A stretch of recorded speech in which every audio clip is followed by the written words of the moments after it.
नमस्कार, मैं हूं संजय शर्मा। आप देख रहे हैं 4 PM न्यूज नेटवर्क। गोदी मीडिया लगातार बहुत दिनों से ये बाकायदा बुलेटिन बना के चला रहा था कि महाराष्ट्र में चुनाव हो गए हैं और महाविकास अघाड़ी गठबंधन में दरार नजर आ रही है। उद्धव ठाकरे अपनी अलग डिमांड कर रहे हैं, कांग्रेस अपनी अलग डिमांड कर रही है, शरद पवार की रणनीति कुछ बेचैन कर रही है। इस तरह की तमाम कहानियां बता रहा था, लेकिन गोदी मीडिया तो देखता रह गया। बहुत आराम से महाविकास अघाड़ी में तालमेल हो गया। सबने मिलकर 85-85 सीटें बांट ली और 1 घंटे के अंदर उद्धव ठाकरे ने तो 60 से ज्यादा कैंडिडेट डिक्लेयर भी कर दिए। लेकिन एनडीए का क्या हाल है? शिंदे एकदम बगावत वाले सुर में आ गए हैं। उन्होंने कहा मैं प्रचार ही नहीं करेंगे, इस तरह की बातें सामने आ रही हैं, हम प्रचार ही नहीं करेंगे। अमित शाह ने घर में मीटिंग बुलाई, शिंदे का मुंह फूला हुआ है। तो क्या एनडीए मैनेज नहीं हो पा रहा? दरअसल शिंदे को समझ में आ गया कि भारतीय जनता पार्टी जितनी सीटें चाह रही है, भारतीय जनता पार्टी जितनी जगह चुनाव लड़ना चाह रही है, अगर उसमें से उसको कुछ ज्यादा सीटें आ गई तो शिंदे को तो कभी भी किसी भी महत्वपूर्ण पद पर नहीं बिठाएगी। मुख्यमंत्री की पद तो बहुत दूर की कौड़ी है। शिंदे चाहते नहीं है कि भारतीय जनता पार्टी का इतना प्रचार हो जाए, इतना विस्तार हो जाए कि उनका बिस्तर बंद पैक हो जाए, उनका बोरिया बिस्तर बंद जाए। तो शिंदे की रणनीति अलग है। और अजीत पवार वो तो बेचारे ना घर के ना घाट के। बड़ी कोशिश करी कि मैंने बड़ा गलती कर दी, अपनी पत्नी को चुनाव लड़ा के, परिवार बड़ा इंपॉर्टेंट है। लेकिन शरद पवार ने घर के बाहर एक बोर्ड लगा दिया, नो लिफ्ट, नो एंट्री। तो अजीत पवार चाहते थे कि शरद पवार से कहीं कुछ तालमेल बैठ जाए, कुछ गुड़ा भाग सेट हो जाए, लेकिन सेट हो नहीं पाया। आज हम चर्चा करेंगे कि महाराष्ट्र में संकेत क्या है, किस हद तक रिश्वत बांटी जा रही है। मतलब जिस दिन चुनाव डिक्लेयर हो रहा है उसके सुबह तक घोषणा कर दी जा रही है योजनाओं की।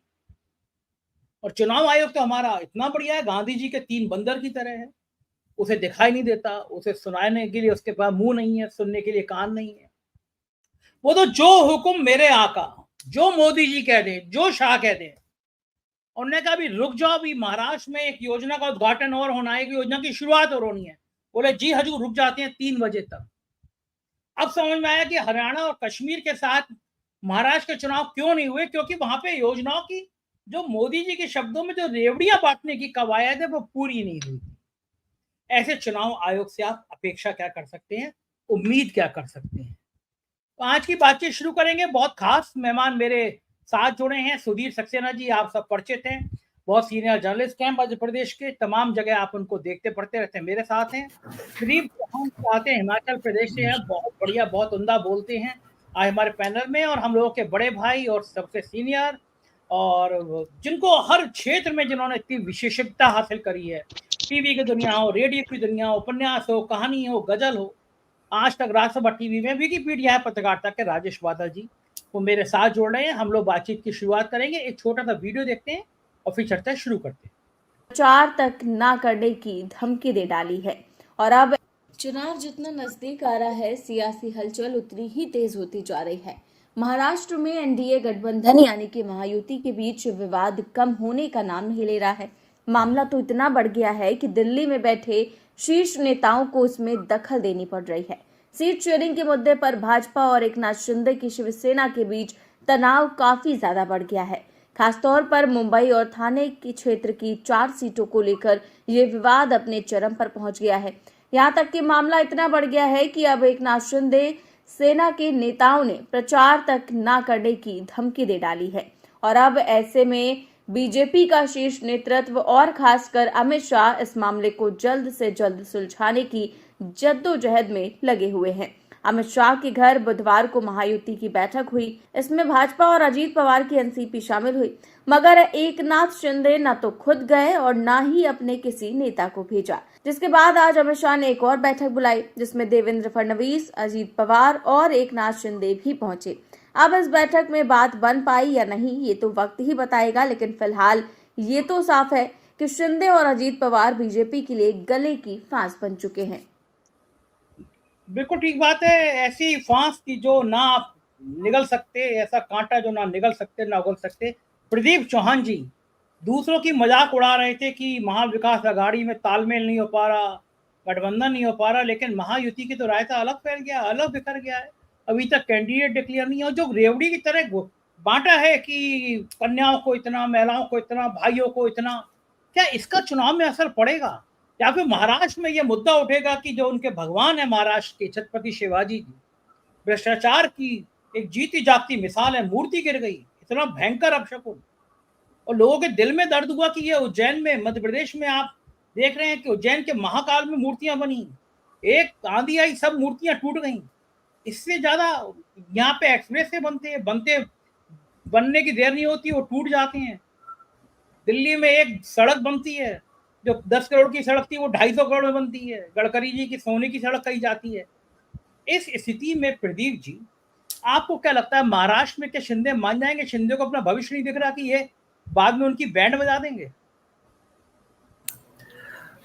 देखिए संजय भाई, ये महाराष्ट्र में इतना तो तय है कि ये सर्वाइवल की लड़ाई है। चाहे वो शिंदे हो, चाहे उद्धव ठाकरे हो, चाहे अजित पवार हो, चाहे शरद पवार हो, ये चार पार्टियों में सर्वाइवल की लड़ाई है।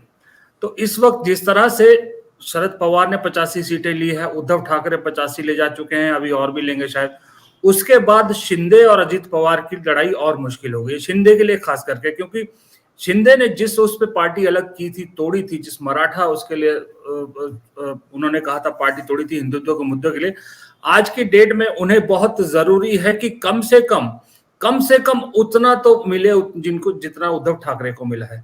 अगर वो नहीं मिलेगा तो आधी लड़ाई शिंदे वहीं हार जाते हैं। एक जो मैसेज जाएगा पूरे उसमें कि शिंदे छोटी पार्टी है, और ये भी मैसेज आएगा कि शिंदे शायद मुख्यमंत्री ना बने दोबारा अगर इनकी सरकार बन भी जाती है। तो इसलिए शिंदे पे बहुत ज्यादा प्रेशर है, और अजित पवार पे भी यही प्रेशर है कि सर्वाइवल की लड़ाई की इस बार अगर वो अपने आप को नहीं टिका पाए, कम से कम 20-22 सीट 25 सीट नहीं जीत पाए, तो फिर बड़ा मुश्किल है। फिर वो मुंह लटका के किस मुंह से शरद पवार के साथ वापस जाएंगे, वो उनको समझ में नहीं आ रहा। इसलिए ये दोनों के लिए बहुत ज्यादा इंपॉर्टेंट है कि ये खास करके दोनों तरफ की जो दो पार्टियां, जो एक पार्टी के दो बने हुए, कि किस तरह से अपने आप को सरवाइव करने के लिए बेहद जरूरी है अच्छा परफॉर्म करना। रही बात कांग्रेस और बीजेपी की, देखिए कांग्रेस ने, मुझे लगता है इंडिया गठबंधन के नाम पे पता नहीं क्यों हर बार कांग्रेस की जो है कुर्बानी ज्यादा मांगी जाती है। अब कांग्रेस को आज 85 सीट पे आप ले आए, कहां कांग्रेस 119 का दावा कर रही थी, कहा जा रहा था 105 109 के आसपास लड़ेगी, 85 पे आ गए, 15 अड़ी हुई है आपकी, अभी भी 18 आपने अगर दे भी दी तो 15 में से भी क्या 10 से ज्यादा तो नहीं मिलेगी कांग्रेस को, तो भी 95 पहुंचता है आंकड़ा। और जबकि ये भी कहा जा रहा है कि राहुल गांधी ने और मल्लिकार्जुन खड़गे ने पहले ही उद्धव ठाकरे को कह दिया है कि आश्वासन दे दिया है कि मुख्यमंत्री तो आप ही होंगे हमारे, चाहे किसी की कितनी भी सीट है। उसके बावजूद कांग्रेस को इतना झुका दिया, और कांग्रेस इतनी झुकी भी है। ये अभी तो चलिए इंडिया गठबंधन के नाम पे आपने कर लिया जो हिसाब किताब करना था, लेकिन आने वाले टाइम में एक ट्रेंड सेट कांग्रेस ये भी गलत कर रही है कि जो इंडिया गठबंधन को बचाने के लिए अकेली कोई कुर्बानी दे रही है। तो उसके लिए वो जरूरी है कि कम से कम कांग्रेस वहां इतनी लड़ाई लड़े कि तीन अपने गठबंधन में सबसे बड़ी पार्टी बन के उभरे। और बीजेपी की तो कहानी अलग है, खैर उस पर तो पूरा एक अलग ही एपिसोड हो जाएगा। रही बात, आपने जो लाडली बहना वाली योजना की बात की थी, हमारे भी कुछ रिश्तेदार वहां रहते हैं महाराष्ट्र में, नौकरी करते, उनसे बात हुई तो उन्होंने कहा कि एक पता नहीं एक यहाँ पर बात चलती है कि ये जो योजना है ये तो दरअसल अजित पवार की है, कि ये अजित पवार ने शुरू कराई थी, अजित पवार का आइडिया था, अजित पवार महाराष्ट्र लेके आए थे, तो उसका क्रेडिट अजित पवार को ज्यादा जा रहा है। जहां जहां अजित पवार लड़ रहे हैं उस योजना का क्रेडिट वो ले रहे हैं, शिंदे को नहीं मिल रहा है इसका क्रेडिट। बीजेपी कुछ ले जा रही है कि बीजेपी कह रही है हमारी योजना थी, मध्य प्रदेश से उठाई है हमने, वहां से शुरुआत की थी। तो जो शिंदे है वो एक्चुअल में एक तरह से चक्की में पिस रहा है, एक तरफ अजित पवार, एक तरफ बीजेपी।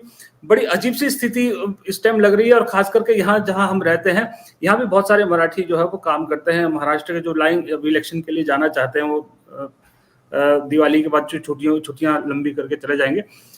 उनकी दिक्कत यह है कि यहाँ जो बच्चे पढ़ते हैं वो नवंबर एंड में, जहां पर विंटर सेशन होता है, बच्चों के फाइनल एग्जाम शुरू हो जाते हैं, तो वो उस दुविधा में फंसे। लेकिन उनकी भी कहानी यही है कि वो सिर्फ और सिर्फ जो आपने मुद्दा उठाया ना भी, को छत्रपति शिवाजी वाला, वो उस मुद्दे पे सिर्फ वोट देना चाहते हैं। वो चाहते हैं कि वो कहते हैं कि हमारे लिए तो वो मुद्दा है, क्योंकि हम महाराष्ट्र से बाहर रह रहे हैं, वहां पर क्या हो रहा है उसका हमें नहीं पता, लेकिन छत्रपति शिवाजी का अपमान किसी भी हालत में सहन नहीं कर सकते। तो ये आउटसाइड व्यू है जो मैं आपको बता रहा हूँ, जो महाराष्ट्र से बाहर से लोगों का जो है वो एक सोच है, या जो इस तरह की पिक्चर सामने आ रही है। क्योंकि दो और मेरे से वरिष्ठ बैठे हैं, ये ज्यादा बेहतर समझते हैं, राजेश भाई तो खास करके। तो मुझे लगता है बाहर का आउटसाइड व्यू तो ये है जो पत्रकार के तौर पे मैं देख रहा हूँ। अब अंदर की खबरें तो आप लोग से ही मुझे ज्यादा पता लगेगी। बिल्कुल ठीक बात है। बाहर का व्यू लगभग जो बाहर से देख रहा है पिक्चर बैठ के, उसको लग भी रहा है कि बाहर का व्यू भी है। सुधीर जी, बड़ा सवाल ये है कि महाराष्ट्र का में जो महाराष्ट्र के लोग हैं उनके अंदर स्वाभिमान बहुत है।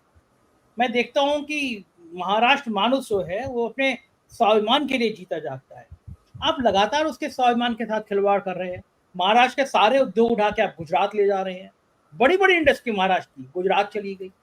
वो तो अहमदाबाद की जो में चाहते हैं कि जो कैपिटल माना जाता है, आर्थिक राजनीति मानी जाती है महाराष्ट्र को, उसकी ना जगह ना मान के वो अहमदाबाद में मानी जाए, गुजरात में मानी जाए। हम तो कई बार कहते हैं यूपी बिहार के लोगों को देखे कि माल कमाएगा गुजरात का भाई, घंटा बजाएगा यूपी और बिहार का भाई। तो सुधीर जी, महाराष्ट्र में ये जो चीजें चर्चा का विषय बनी हुई है, उसके बीच में शिंदे की नाराजगी। शिंदे जानती है कि बीजेपी ने जब मुझे तोड़ दिया उद्धव से, तो मेरी भी पार्टी को तोड़ सकती है। बीजेपी तो किसी को छोड़ती नहीं है।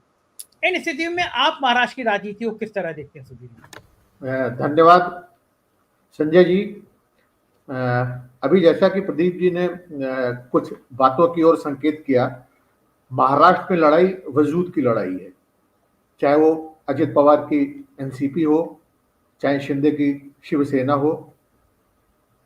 कायदे से महाराष्ट्र में और झारखंड में चुनाव जम्मू कश्मीर और हरियाणा के साथ होने चाहिए थे, लेकिन वन नेशन वन इलेक्शन की ध्वजवाहक पार्टी की यह हिम्मत नहीं हुई कि वो हरियाणा और जम्मू कश्मीर के साथ झारखंड और महाराष्ट्र में चुनाव करा ले। क्योंकि महाराष्ट्र चुनाव में जो समीकरण लगातार बनते बिगड़ते रहे हैं, उसके चलते भारतीय जनता पार्टी के हाथों से तोते उड़े हुए हैं। और उसका ये जो गठबंधन है, ये भी बहुत बेमेल गठबंधन है। रशियन में एक शब्द आता है त्रोइका। त्रोइका उस गाड़ी को कहते हैं जिसको 3 घोड़े खींचते हैं। तो ये एनसीपी अजित पवार, शिंदे की शिवसेना और भारतीय जनता पार्टी। तो भारतीय जनता पार्टी और शिवसेना का के एक घटक या एक धड़े का एक बार मेल तो समझ में आता है। देखिए, एनसीपी का मूल चरित्र जो है कांग्रेस का मूल चरित्र है, लेकिन अजित पवार अपने मैल, अपने भ्रष्टाचार, अपने पाप, अपनी गलतियों को छिपाने के लिए भारतीय जनता पार्टी नाम की लॉन्ड्री में आए थे और उन्होंने सत्ता के लिए समझौता किया था। भारतीय जनता पार्टी के लिए और आरएसएस के लिए, दोनों के लिए महाराष्ट्र बड़ा मायने रखता है। आरएसएस का मुख्यालय नागपुर में है और इस बार के चुनाव में यह कारण नहीं है कि उसने अपने 3 नेताओं सुहास भगत, अरविंद मेनन और हितानंद शर्मा को इस चुनाव में नागपुर में तैनात किया है। और पड़ोसी प्रदेश मध्य प्रदेश के 4 मंत्रियों को उसने वहां पर आमंत्रित किया है, जिसमें कि प्रहलाद पटेल, कैलाश विजयवर्गीय, नरोत्तम मिश्रा और विश्वास सारंग है। तो शिंदे, जैसा कि हमारे पूर्व वक्ता ने कहा, शिंदे के लिए चुनाव के पश्चात की जो आशंकाएं हैं वो बहुत मायने रखती हैं। और उनको पता है कि भारतीय जनता पार्टी, जिसने परिवार को तोड़ने तक से कहीं भी कोई गुरेज नहीं किया, अजित पवार और शरद पवार के बीच में फासले और फसीलें खड़ी की। झारखंड में सोरेन परिवार में चंपई सोरेन और हेमंत सोरेन के बीच में फासले और फसीलें खड़ी की। तो वह चुनाव के बाद अपनी सत्ता बचाने या सत्ता में आने के लिए कोई भी कदम उठाने में कोई भी संकोच या परहेज नहीं करेगी। अब हम महाराष्ट्र के जातीय समीकरण की ओर जाएं, तो जातीय समीकरण महाराष्ट्र का आज की तारीख में क्या जो स्थायी समीकरण है, वो कहीं ना कहीं भारतीय जनता पार्टी के हितों के या उसकी संभावनाओं के खिलाफ जाता है। वहां पर मराठा, मुस्लिम और महार करीब 22% मराठा हैं, मुस्लिम 13% और महार 12% है। यानी कुल 47% मराठा, महार और मुस्लिम। और ये मोटे तौर पर अभी जो मनोज जरांगे पाटिल ने आरक्षण आंदोलन को हवा दी है और जिस तरीके से घटनाक्रम घट रहा है वहां पर। और आपने मराठी अस्मिता की बात की, तो ये जो मराठी अस्मिता या मराठा मानुस की लड़ाई है, जिसको कि बाल ठाकरे ने पिछले सदी के 7वें दशक में हवा दी थी, जिसके कारण वो हिंदू हृदय सम्राट भी कहलाए। और स्वाभाविक तौर पर महाराष्ट्र के मतदाताओं ने उद्धव ठाकरे की शिवसेना को वास्तविक शिवसेना मान लिया है और उद्धव ठाकरे के पास बाल ठाकरे का उत्तराधिकार है। आप देखिए, इन चुनाव में कुछ पार्टियां या कुछ व्यक्ति बिल्कुल पार्श्व में या हाशिए में चले गए हैं। उनमें शेतकरी कामगार पार्टी है, राज ठाकरे की मनसे है, आप है, या रिपब्लिकन पार्टियां हैं, भली प्रकाश अंबेडकर के पास लेगेसी हो अंबेडकर की, लेकिन वो हाशिए में चली गई है। तो जिस तरीके से वहां समीकरण बन बिगड़ रहे हैं, और मुझे लगता है कि भारतीय जनता पार्टी के लिए महाराष्ट्र की लड़ाई वाटरलू साबित हो सकती है, और उसके पास नैरेटिव नहीं है कोई भी। उसके पास महाराष्ट्र में कोई बड़ा नायक भी नहीं है। उसने देवेंद्र फडणवीस हो, चाहे आशीष शेलार हो, चाहे पंकजा मुंडे हो, चाहे अन्य नेता हो, वहां पर पार्टी के भीतर भी टकराव कम नहीं है। तो ये जो ट्रोइका वर्सेस ट्रोइका की लड़ाई है, दोनों तरफ 3-3 पार्टियां, महाविकास आघाड़ी या महायुद्ध के बीच जो मुकाबला है वो कड़ा मुकाबला है। और लोकसभा चुनाव के नतीजों पर अगर आप दृष्टिपात करें तो वहां पर भारतीय जनता पार्टी पिछले चुनाव में 21 सांसदों को जितवा कर लाई थी। उसके सांसदों की संख्या घटकर 9 रह गई है, और कांग्रेस के सांसदों की संख्या 1 से बढ़कर 14 हो गई है।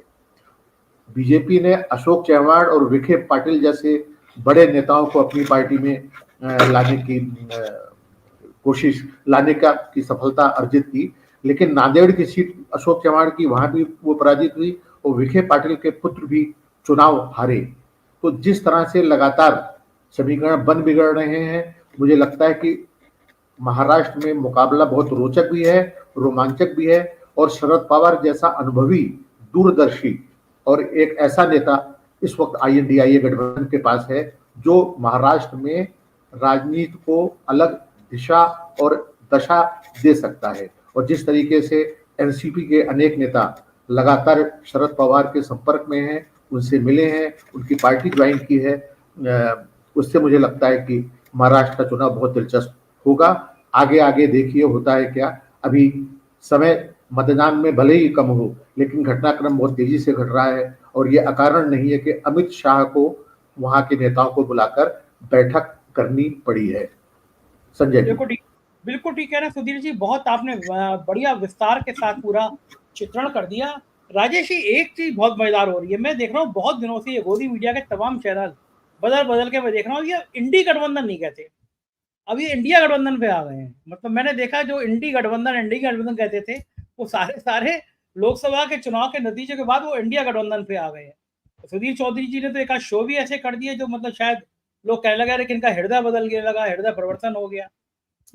तो ये जो इन बदलती हुई परिस्थितियों में अगर महाराष्ट्र की राजनीति की हम बात करें, राजेश जी आप बहुत ज्यादा अनुभवी हैं, आपने वो दौर भी देखा है, वो आंदोलन के बारे में आपने बहुत किस्से बताए भी हैं, जब गुजरात और महाराष्ट्र के बीच में संघर्ष चल रहा था, मुंबई को लेकर संघर्ष चल रहा था, और कई लोगों की मौत हो गई थी कि 2 राज्यों के बीच में संघर्ष। लेकिन इस चुनाव में संजय राउत तो इतने फायरब्रांड नेता हैं, मेरे संग इंटरव्यू कर रहे थे तो मुझसे भी कहा उन्होंने कि वो औरंगजेब हैं, मतलब यहाँ तक बात औरंगजेब तक पहुंच गई, उनने गुजरात को उन लोगों औरंगजेब कह दिया, मतलब एक बॉर्डर लाइन खींच दी कि महाराष्ट्र का हम गुजराती मार कर ले गए। और वो गुजरात में जो इंडस्ट्री उठ के गई है वो बहुत बड़ा मुद्दा है। मुंबई में 36 विधानसभाएं हैं मुंबई शहर में, और 36 बड़ा असर डालती हैं। वहां तो गुजरात के खिलाफ एक तरह का अभियान छेड़ने की प्लानिंग कर रहे हैं उद्धव ठाकरे। आपको लग क्या रहा है कि महाराष्ट्र के बड़े मुद्दे क्या रहेंगे?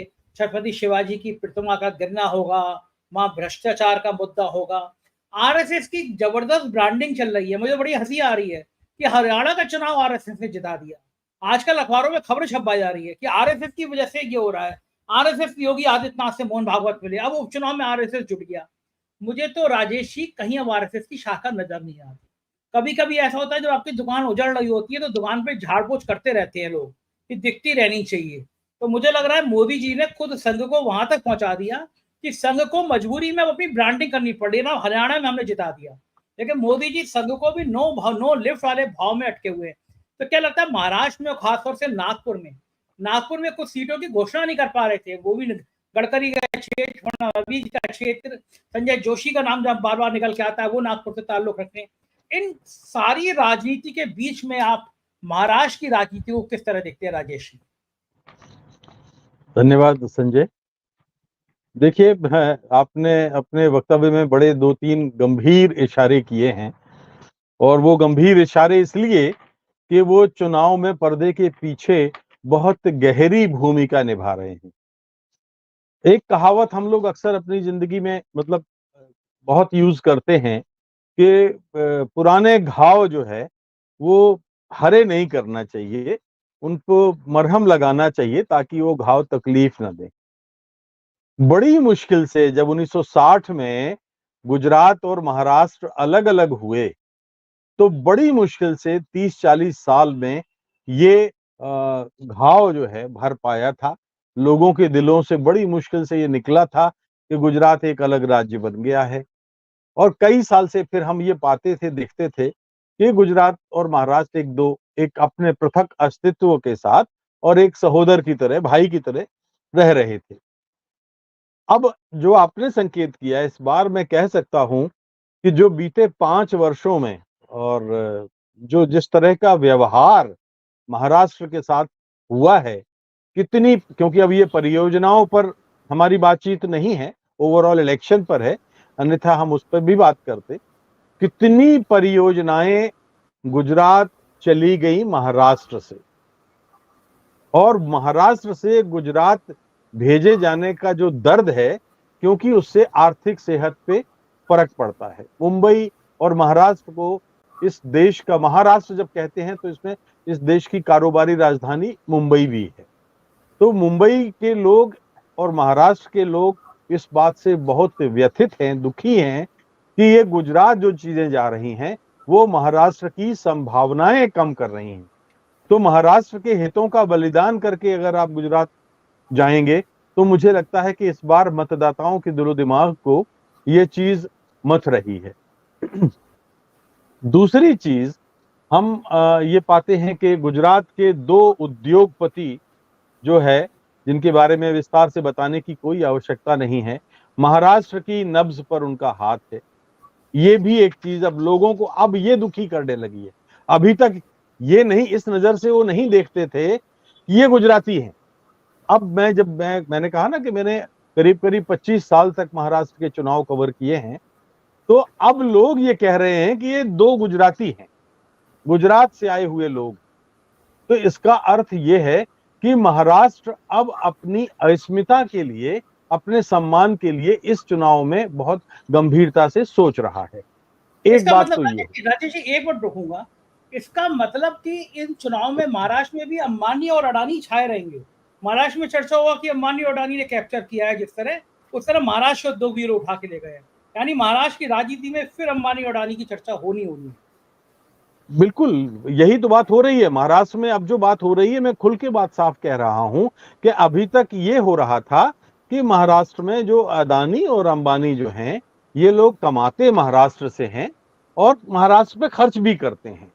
मैंने कहा ना कि वो गुजराती नहीं, उस तरह से गुजराती उसके साथ थे, लेकिन अब ऐसा लोगों को लगने लगा है कि कमाते हमारे यहाँ से हैं और जाते गुजरात हैं।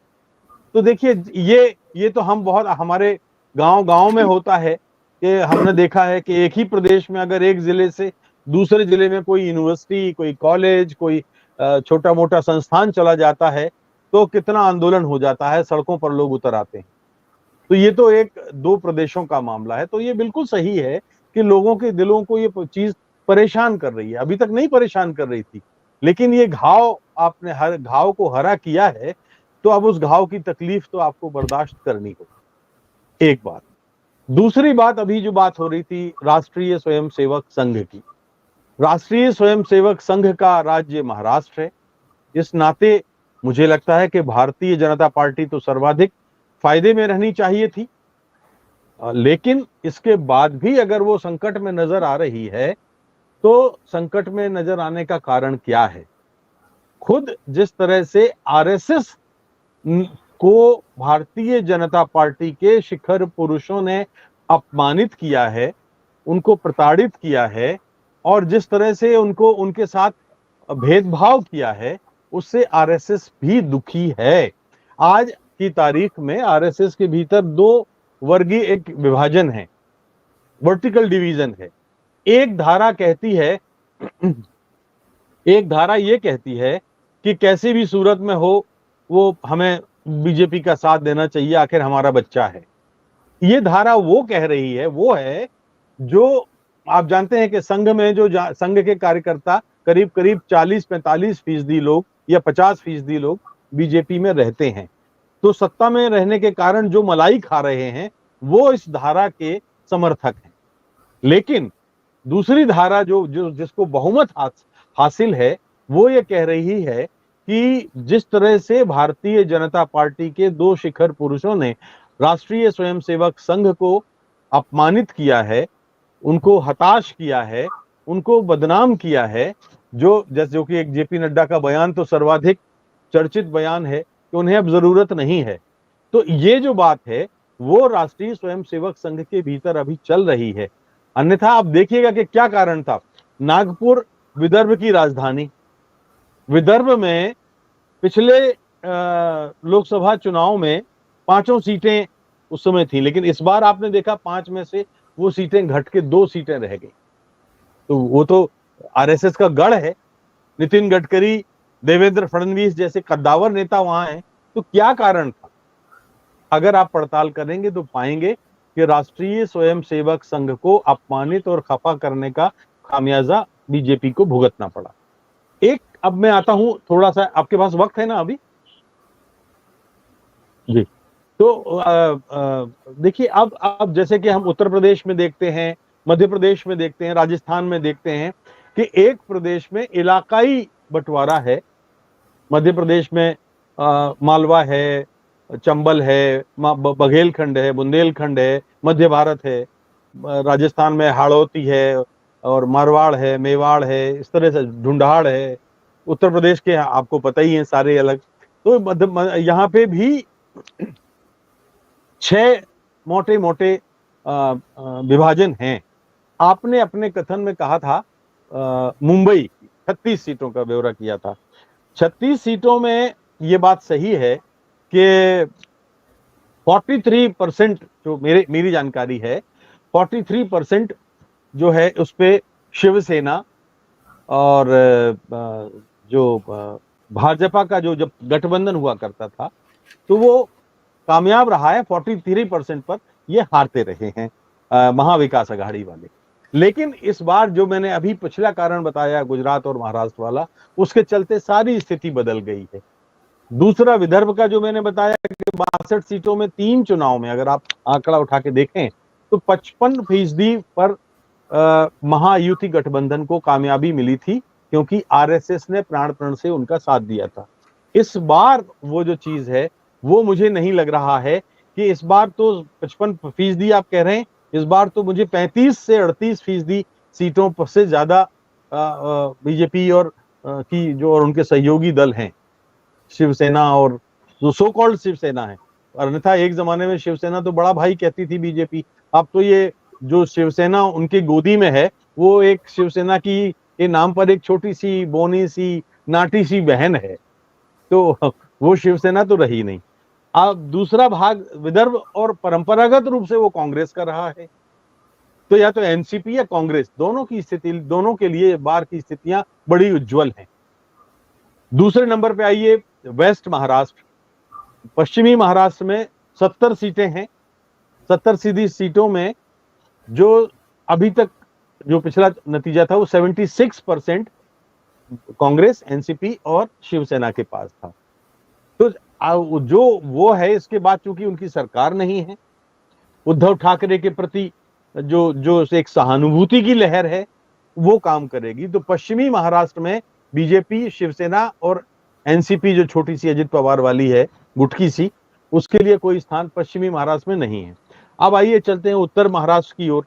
उत्तर महाराष्ट्र में 35 सीटें हैं और उसमें करीब करीब 60% सीटों पर बीजेपी और शिवसेना के लोग, जो इनका गठबंधन है, वो थोड़ा सा बेहतर स्थिति में।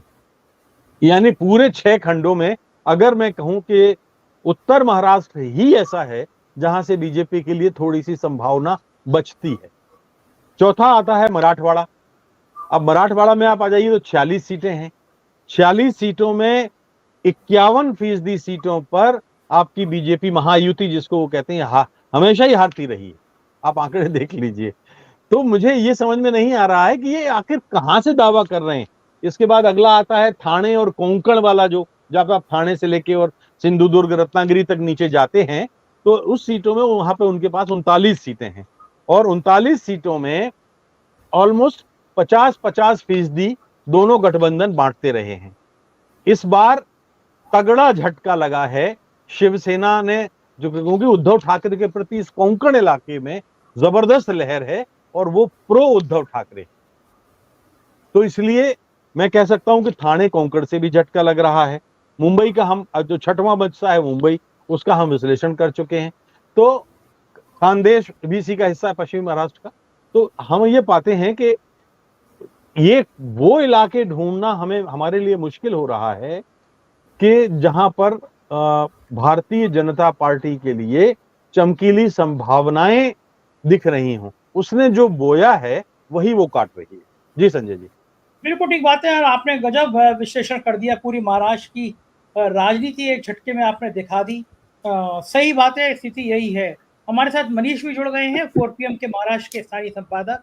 मनीष, आजकल आप बड़े व्यस्त चल रहे हैं, उसमें लिए आपने समय निकाला, लगातार आप फील्ड में हैं। बड़ा अच्छा है कि महाराष्ट्र की एक एक विधानसभा का आप विश्लेषण 4PM पर दे रहे हैं और मुझे बड़ा अच्छा है कि ग्राउंड पे जाकर आप लोगों से बात कर रहे हैं और महाराष्ट्र की जो सही तस्वीर है वो रोज हम दिखा रहे हैं।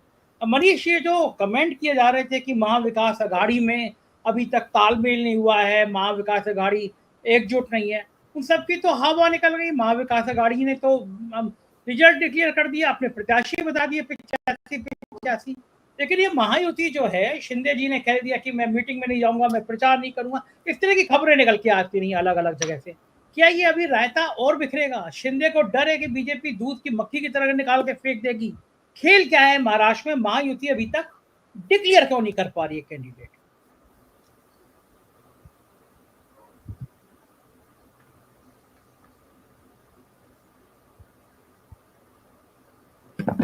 संजय सर, बिल्कुल मैं शुरुआत करता हूं। सबसे पहले थोड़ा सा माफी चाहूंगा, थोड़ा डिले हो गया क्योंकि संजय सर आज मैं जिस विधानसभा सीट पर गया था वो है वर्सोवा की, जहां पर भारी मात्रा में आम लोग तो रहते ही हैं, साथ ही साथ बहुत बड़े सेलिब्रिटीज जो है वो वहां पर रहते हैं।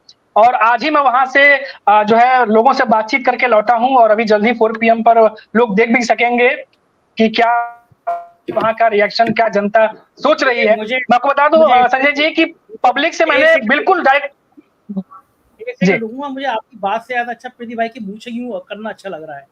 प्रदीप भाई की मूंछें इतनी अच्छी लग रही है ना, मूंछें यूं कर रहे थे ना राजेश जी, बड़ा अच्छा लग रहा है। बहुत दिनों बाद मैंने ये सीन देखा। सॉरी मनीष, हाँ कंटिन्यू करिए आप।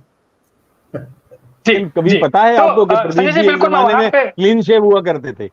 अच्छा, ओके ओके। हाँ, कभी मूंछ नहीं रखी उन्होंने। अच्छा, क्यों भाई प्रदीप? ठीक बात है। मनीष जी कंटिन्यू करिए। जी, तो संजय जी मैंने डायरेक्ट उनसे पूछा कि इस बार क्या लग रहा है माहौल, जिस तरीके से माहौल बनाया जा रहा है, किस तरीके से आप लोग देख रहे हैं? क्योंकि आप तो ऐसे जगह पे रहते हैं जहां कॉमन मुद्दे भी हैं, साथ ही साथ बहुत सारे सेलिब्रिटीज भी रहते हैं। जनता का संजय जी सीधा बात कहना था कि देखिए जो कुछ भी स्कीमें दी जा रही है या जो कुछ भी चीजें की जा रही है, ठीक है, गवर्नमेंट अपने लिए कर रही है, चाहे चुनाव के लिए कर रही हो या जनता के लिए कर रही हो, लेकिन जो मुद्दे अभी करंट सिचुएशन में पब्लिक जिसको फेस कर रही है, क्या उसका सोल्यूशन निकला? क्या जो महंगाई की बात की जाती है उस पर कोई सोल्यूशन निकला? लगातार महंगाई बढ़ती जा रही है, स्कीम का हम क्या करेंगे जहां पर 1500 रुपए मिल रहे हो? कई सारी बातें जनता ने कही है और वो वीडियो जल्दी लोग देख पाएंगे। बिल्कुल साफ तौर पर कुछ लोगों ने क्लियर कट बोला है कि इस बार एनडीए गठबंधन आ रहा है। मैंने उनसे ये भी पूछा संजय जी कि क्या लगता है कि उद्धव ठाकरे इस बार सीएम बनेंगे? उनके चेहरे पर अगर बात हो रही है तो आप लोग के दिमाग में क्या चल रहा है? बहुत सारे लोगों ने ये चीज बताया है कि देखिए कांग्रेस जो है, पब्लिक कह रही है इस बार कि कांग्रेस जो है वो बेहतरीन प्रदर्शन लग रहा है कि वो करेगी, क्योंकि जिस तरीके से लोकसभा चुनाव में परफॉर्म किया है, मुंबई में भी ये दिखाई दे रहा है कि कांग्रेस को कहीं ना कहीं लोग जो है थोड़ा झुकाव जो है वो। साथ ही साथ उद्धव ठाकरे को लेकर के लोग साफ कह रहे हैं, क्योंकि कई बार तो लोगों से बात हुई असली शिवसेना किसकी है, नकली शिवसेना किसकी है, तो कई लोग सीधा बोलते हैं कि उद्धव ठाकरे को जो शिवसेना है वही हमारे लिए असली शिवसेना है।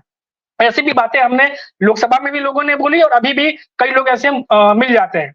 संजय जी, ये तो अभी ग्राउंड लेवल की बात बताया, जहां से अभी तुरंत लौट के आ रहा हूं मैं। दूसरा सवाल जो था आपका, उस पर आता हूं कि एकनाथ शिंदे की तरफ से मैं बताऊं संजय जी, कि जितने सीनियर नेता हैं, जो 99 कैंडिडेट्स की जो लिस्ट जारी की गई, उसके बाद से ही सुगबुगाहट तेज हो गई थी कि बहुत सारे नेता एकनाथ शिंदे की शिवसेना के नाराज हो गए हैं। और नाराजगी इस हद तक है, मुंबई, नवी मुंबई, कल्याण ईस्ट और थाने की कुछ सीटें हैं, 4-5 सीटें, जहां पर ऐसे कैंडिडेट्स को टिकट दे दिया गया है जिसको एकनाथ शिंदे की शिवसेना के नेता बिल्कुल पसंद नहीं कर सकते, और कई जगह पे पर्सनल रंजिश भी चलती हैं।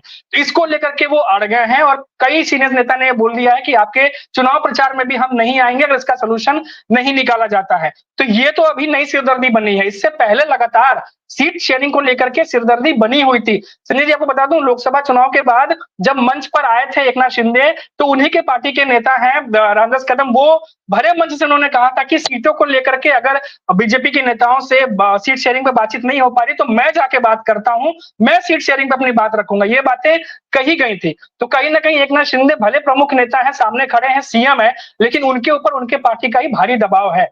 तो ये एकदम क्लियर कट है कि इसकी वजह से कहीं ना कहीं सीएम एकनाथ शिंदे भी दबाव में है, और वो इसीलिए बीजेपी पर एक तरीके से दबाव बना रहे हैं कि कम से कम जो बातें कही गई थी उसको पूरा किया जाए। 100 सीटों पर लड़ने की बात हो रही थी, 100 सीटों पर तो कहीं भी आसपास भी नहीं दिखाई दे रहा कि उतने सीटें उन्हें मिलने वाली हैं, क्योंकि जो खबरें हैं 160 सीटें बीजेपी खुद लेकर के लड़ने को तैयार है, और वो भी किसी भी कीमत पर वो अपनी सीटें कम नहीं करना चाहते। संजय जी, मैं थोड़ा सा और वक्त लूंगा, मैं एक चीज और बता दूं कि जो सीट शेयरिंग चल रही है, इसमें कई सारे ऐसे भी उम्मीदवार हैं जो इंडिपेंडेंट जीत गए थे, और इंडिपेंडेंट जीतने के बाद वो एकनाथ शिंदे की शिवसेना में चले गए, और उसके बाद उस तरीके के वो इंडिपेंडेंट हैं कि अगर उन्हें बीजेपी के तरफ से भी टिकट मिलता है तो वो खड़े होकर लड़ने में उन्हें कोई गुरेज नहीं है।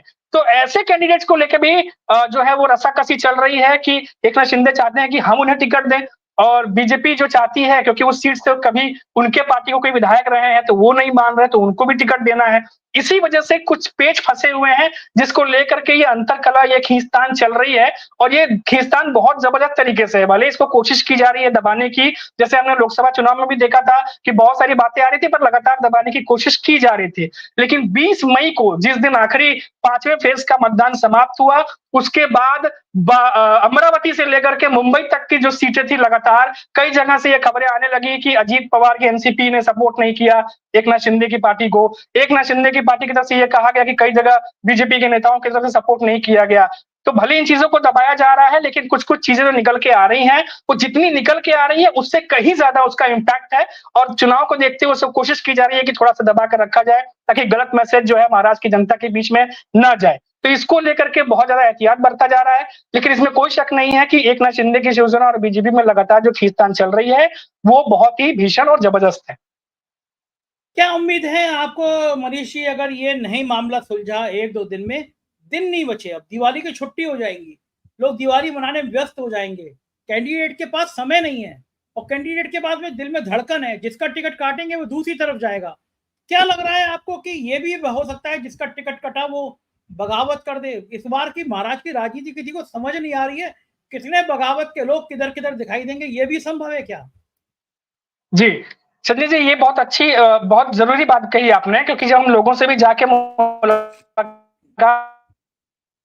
करते हैं संजय जी, तो जो महाराष्ट्र के प्रमुख चेहरे हैं, जो बड़े चेहरे हैं, उनको जनता पहचानती है, लेकिन कर ले किसी और कंफ्यूज हो जाते हैं कि क्या ये नेता अभी भी इस पार्टी में है या इन्होंने पार्टी बदल ली। तो ये भी सिचुएशन ग्राउंड लेवल पे महाराष्ट्र में बनी हुई है, और कई जानकार संजय जी ये भी बताते हैं कि ये जो चुनाव होने वाला, ये खिचड़ी की तरह ये चुनाव होगा, क्योंकि लगातार जो विधायक हैं वो शरद पवार के संपर्क में है। हमने मुंबई के जो स्पोक पर्सन है एनसीपी के मनीष दुबे, जो शरद पवार की पार्टी से आते हैं, उनसे बात की थी। उन्होंने ये बात कैमरे पे कही थी कि कम से कम 2 दर्जन विधायक जो है वो शरद पवार के संपर्क में है। और अभी हमने कुछ दिन पहले ही देखा कि कैसे बहुत सारे नेता, अब नाम गिनाने बैठेंगे तो फहरिस्त बहुत लंबी हो जाएगी, बहुत सारे नेता शरद पवार की एनसीपी में चले गए, और बहुत सारे नेता अभी भी इंतजार में है कि अगर उनके हक में फैसला नहीं आता तो पार्टी बदलने में बिल्कुल भी देर नहीं लगाएंगे। अब यहाँ संजय ध्यान देने वाली बात यह है कि यहाँ पर शरद पवार की एनसीपी और उद्धव ठाकरे जो उनकी यूबीटी पक्ष है,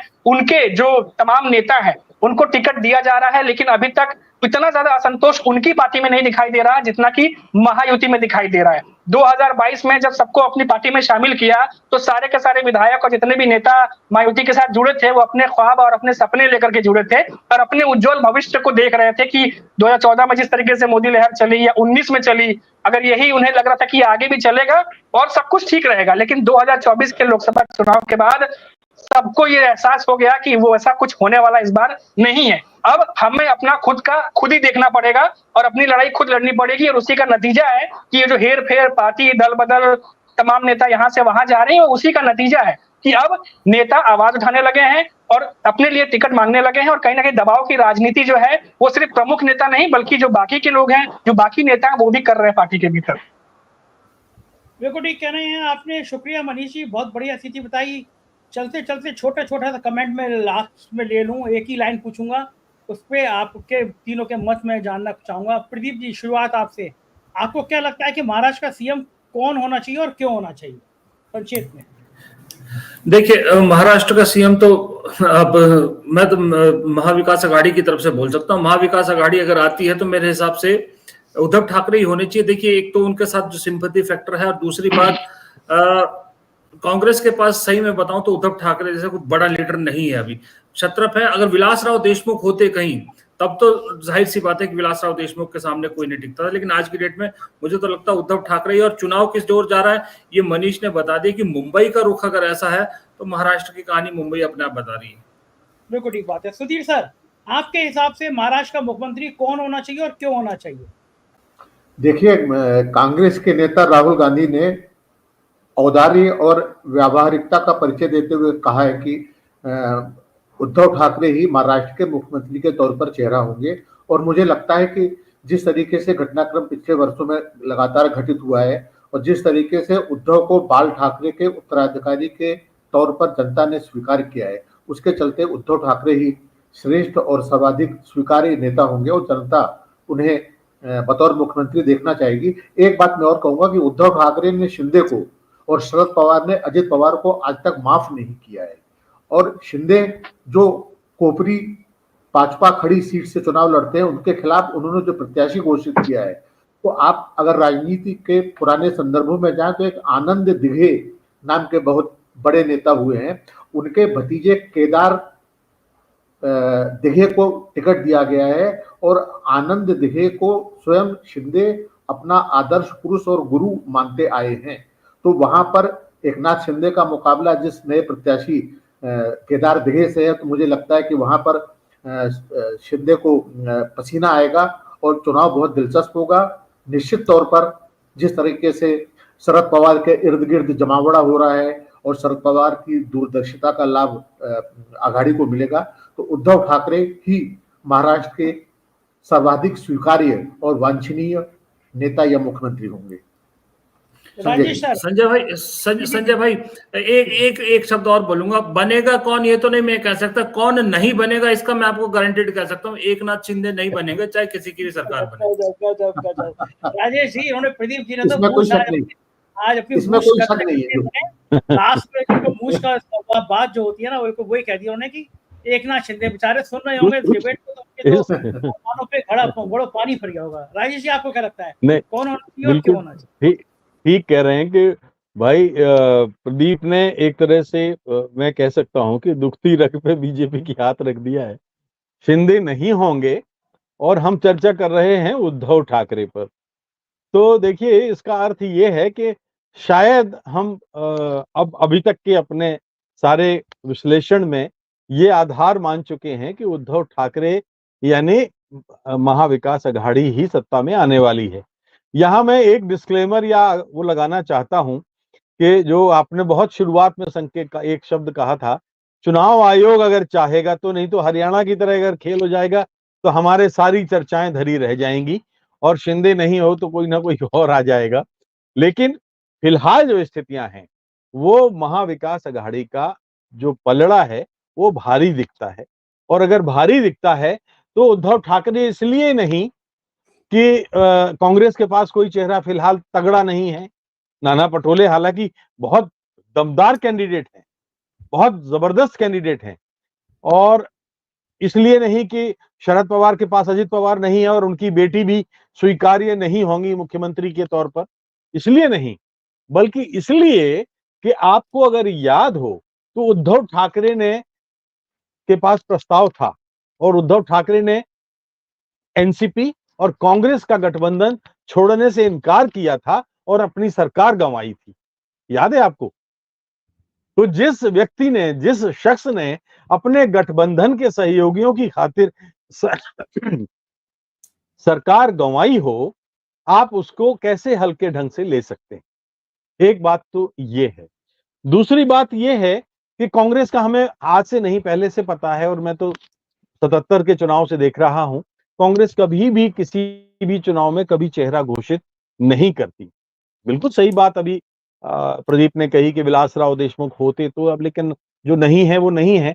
मैं अभी आज की तारीख में जो अगर बात करूं तो नाना पटोले मुझे दिखते हैं, लेकिन ये तब होगा जबकि कांग्रेस को ऐसी चमत्कारिक सफलता मिले जो शिवसेना और एनसीपी से बहुत आगे हो। ऐसा मुझे फिलहाल तो नहीं लगता। 85-85-85 तीनों में बटी हैं।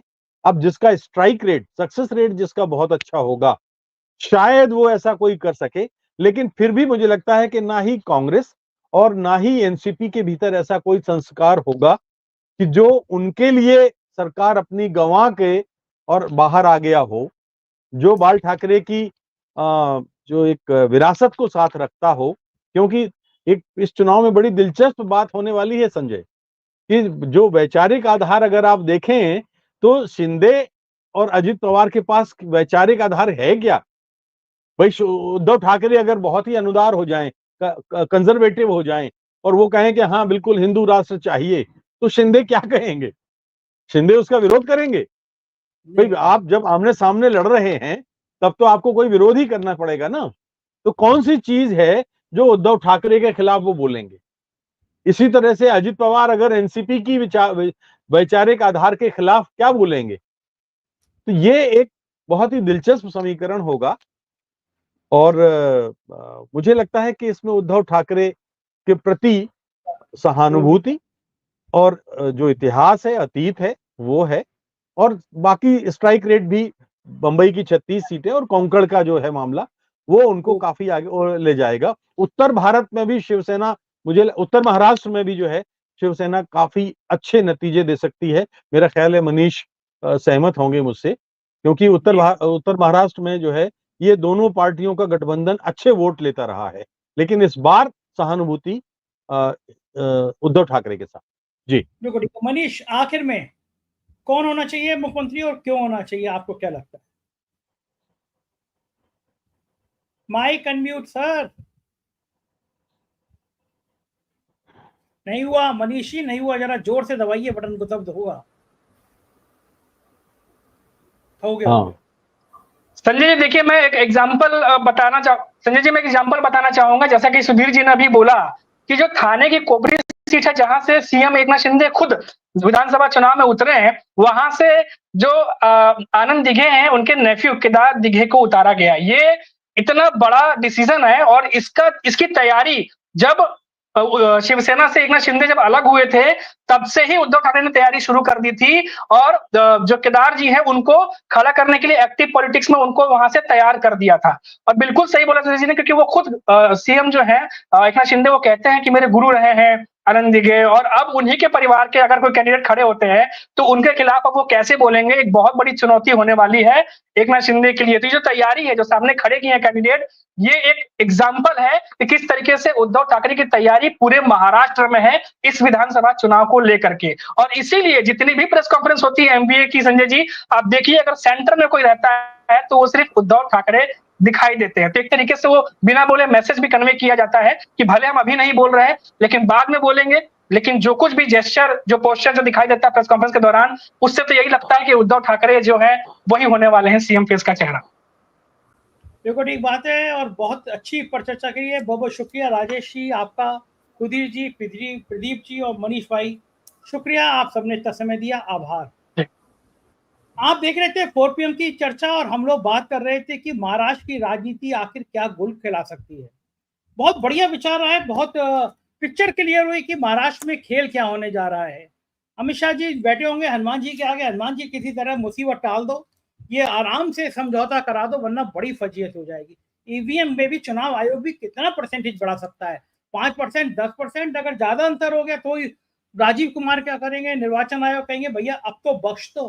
तो जाहिर है अभी बहुत सारा गंगा में पानी बहना है, देखना क्या है महाराष्ट्र की राजनीति में। आप देखते रहिए 4PM, मनीष आपको एक एक हिस्से की आपको रिपोर्ट दिखाते रहेंगे। अपनी राय से अवगत कराइएगा, चैनल को सब्सक्राइब और ज्वाइन कीजिएगा। शुक्रिया, थैंक यू।